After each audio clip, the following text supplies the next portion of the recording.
There's James Harden. There he is, 6th Man of the Year award. You know what's really cool about the 6-man trophies? They put a beard on it. At forward, 6'7" from St. John's, number 15, Meta World Peace. At center, 7 foot from St. Joseph High School. No surprise I was kidding there. about the beard, and the fans weren't kidding about the booze. That's right, exactly. World Peace here, the three-pointer. He had 12 points in 32 minutes of action. Lakers up early. Serge Ibaka. See, Pau Gasol's never seen this. He can guard you at the three-point line, doesn't need help, catches up to the play, blocks the shot. But Larry, Ibaka's not done. He gathers himself. Okay, Pau, try to take me again.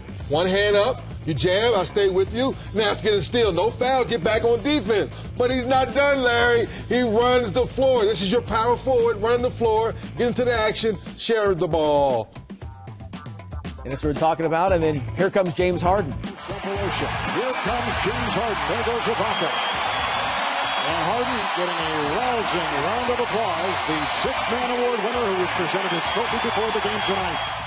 We knew we would hear a big reaction for Harden and World Peace. Both players that we did that. Harden very quickly the lay-in and the foul, made the free throw as the Thunder begin to take control in this game. Second quarter, more Harden. The steal and the flush. Wow, great hands, great finish. Although 3D talking about Ibaka there, I thought he was selling like a vegetable cutter or something. I'm not done, Larry. I got more for you.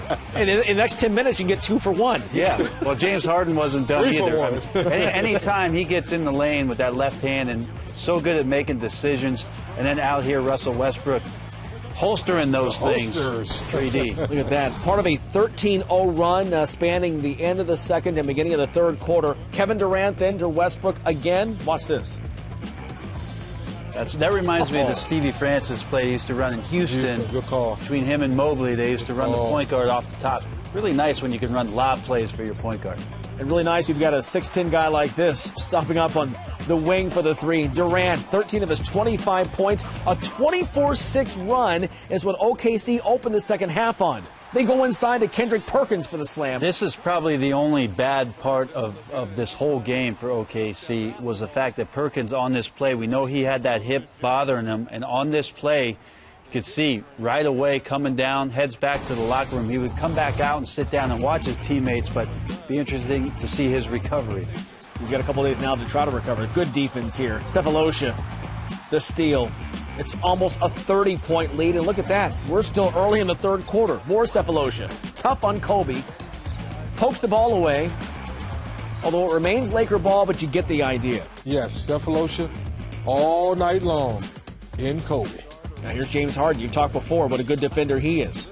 Well, they could just keep coming at you with waves. So if somebody gets into foul trouble, which, you know, Kobe's a creative scorer not only in terms of field goals, but he'll get you into foul trouble and get himself to the line.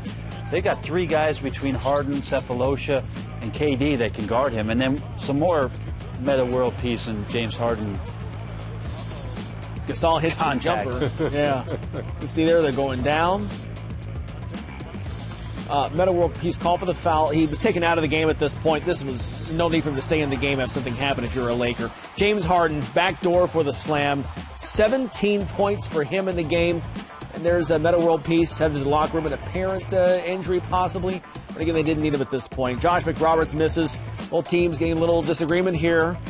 Devin Eubanks ejected from the game. One more look at this. Let's see what happened. I don't want to get out of control with things, but there's no rhyme or reason for Eubanks to be involved in anything like this during this kind of blowout game. Right. This is a player who comes off the bench for the Lakers. As we watch Powell and Andrew Bynum, we talk at length after the game on the bench, but Eubanks cannot do that kind of stuff, Larry. That's just a lack of control. The game is over. Last time Bynum was doing that, he was getting his zen on. So was he trying to get Powell with him to get their zen on? I don't know. I haven't seen players sit out and discuss things like that for that long without going into the locker room.